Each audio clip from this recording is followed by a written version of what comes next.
I've been debating back and forth on how to make this video, so I thought I would title it Dear Friends and Family. I feel like this might be just the best way to update everyone, and we've had so many people reaching out wanting to know how Jason's doing. We have not done an update on the channel in forever. It just hasn't ever felt right, but I don't think it's ever going to feel right. So a lot has happened over the last few months, and it's not things that you ever want to video. It's not things that you really even want to talk about.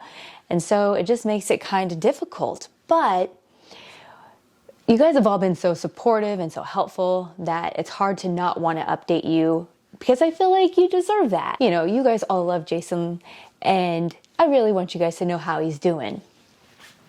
I've always tried my best to show Jason in the best light. And unfortunately, this disease, you lose that ability because everyone's different and everyone's disease process is different. So I guess I'm just going to jump right into it. We've had a lot of issues with Jason's behavior. You know, this really happy, chill guy who loved to be around people, that is not him anymore. He became very angry and very aggressive and very just isolates himself. I worry about his safety, the safety of those around him.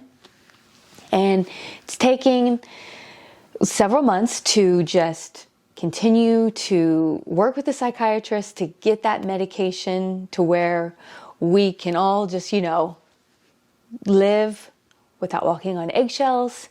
And we are finally at a good moment, and he is doing a little better.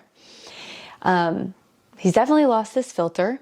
Struggles can be inappropriate when talking, and a lot of times I have no idea what he's talking about and other people don't.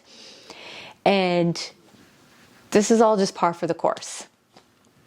They did end up redoing his neuropsych evaluation that he had when he was first diagnosed with dementia. We're always, I'm pushing and pushing and pushing because it's driving me crazy not knowing exactly what kind of dementia he has. We know he does not have Alzheimer's. It never shows up as that. So we did this neuropsych evaluation, and they were like, just with his behavior and his age, and something I know you guys are going to find interesting because this is something you all comment to very often. The fact that he still has his language skills, which he does, still to this day. He can be angry and mean, but he always jokes and says, I have dementia with a Harvard vocabulary. And sure enough, he certainly does.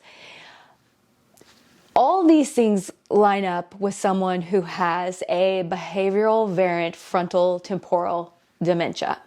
And so the doctor, after the neuropsych evaluation, was like, yes, this is absolutely what Jason has. I mean, it's like textbook. If you'd like to get on and read about it, usually happens to people who are younger. Some people it affects their language, and some people it does not. They are also able to have their long-term memory, which he does. His short-term memory has gotten so bad. You really have to watch him just to keep him safe as he goes about his day, just because he forgets very easily what he's doing, and everything, water's running and this is happening, and you just, so you just got to be really careful. But so this explains a lot. That diagnosis explains a lot of why he acts the way he does, why he has, his long-term memory, why he has his language skills. I mean, I'm going to put it down here. Please Google it and read about it. But then the problem is that the imaging isn't quite lining up with it. So usually you would have more atrophy in the frontal lobe, which that isn't what Jason shows. And so it gets back to the confusion. So I've pretty much just had to come with terms. And I think this is hard for anyone when you love someone, especially when being a nurse. I want a diagnosis, I don't want just his actual they always say a major neurological disorder, early onset dementia. And early onset means, you developed dementia at a young age. Not that he's in the early stages of dementia. We are no longer in the early stages of dementia. It means you developed it young, under 65. That's what early onset dementia is. A lot of people that get that confused. And I know people who are in their 70s and they're like, yeah, I have early onset dementia. No, you don't. You're in the early stages of dementia.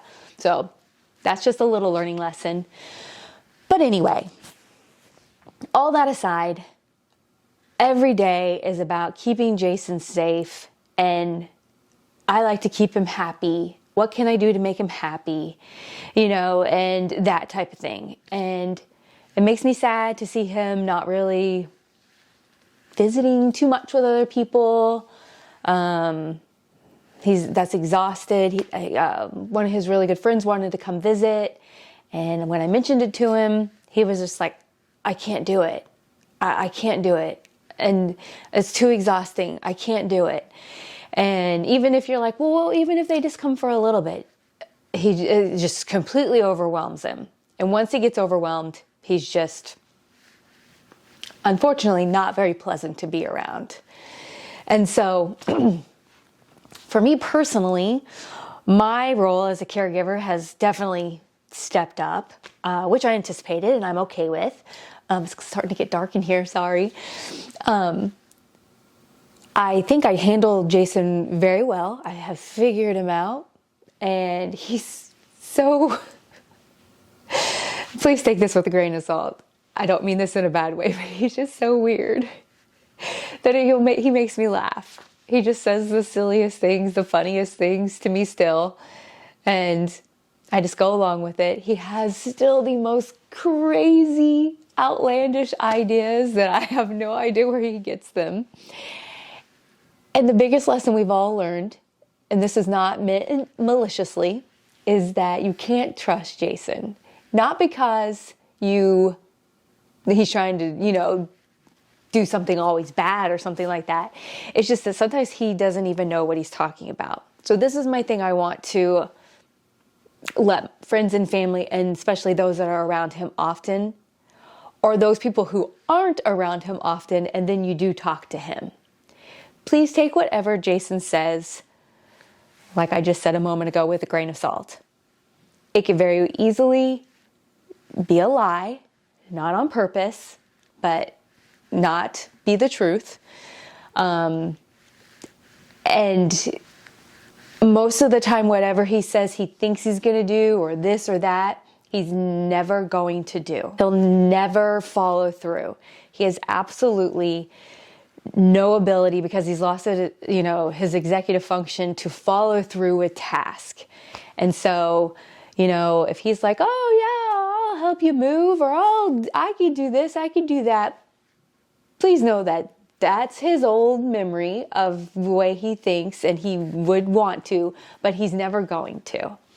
And if you tell him something, or call him, or be like, hey, I'm going to swing by, or whatever, he's not going to remember. So we're asking everyone at this point, and the majority of everyone is doing this, that's in his life and talks to him often, to please let me know. Because if you let Jason know, you're only letting Jason know, and no one else is ever going to know what's going on. So please keep that in mind.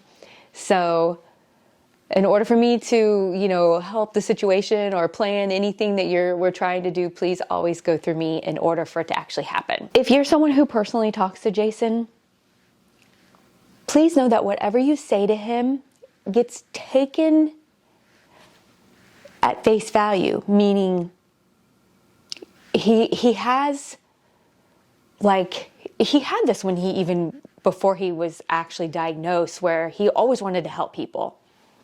So if you were like, oh, I'm looking for some kind of tool, well, then Jason will get fixated on that, and then he's going to do whatever he can to help you find this tool. And it becomes a problem. So we don't entertain his ideas anymore of, the auctions that he used to do, or purchasing things, or projects, because if you entertain these ideas and you go along with it, it actually makes it worse. We usually divert the conversation to something else and we don't entertain those ideas, even if they're funny. So if in the past you've made jokes with Jason about the auctions and the different things and him purchasing this and purchasing that, let's not do that anymore, because that actually makes things very difficult. Let's just stay on task. Let's just keep Jason safe and keep his brain to where he is not focused on those types of things, because he doesn't have the ability to follow through. He makes mistakes. He'll do inappropriate things, and it will not turn out well. And it just makes a lot of work for everyone else behind the scenes that are trying to keep everything running smoothly. Me. So please take that to heart, and that would be very helpful. Anyway, I'll see if I can get him to come on. If not, just know we really appreciate you guys. I'll try to update a little more often than we have been. It's just been really hard lately with everything going on. There's a lot more going on than just Jason, and so I really appreciate all the support that you guys give me over on A Charming Abode. You have no idea how helpful it is to be able to work from home and take care of him. So I really appreciate it. I actually got Jason to get on the video, and I asked him, he was like, what do I say? And I asked him to, in his own words, talk about how he feels like he's been doing. It has not been a great couple of months. Things have really drifted downhill. To the point where I even notice it, and it's unfortunate. Like, one of my best friends had a birthday party this weekend, and my inability to filter my commentary yielded us not going, so I didn't make a spectacle. But just my anxiousness has hit a whole new peak.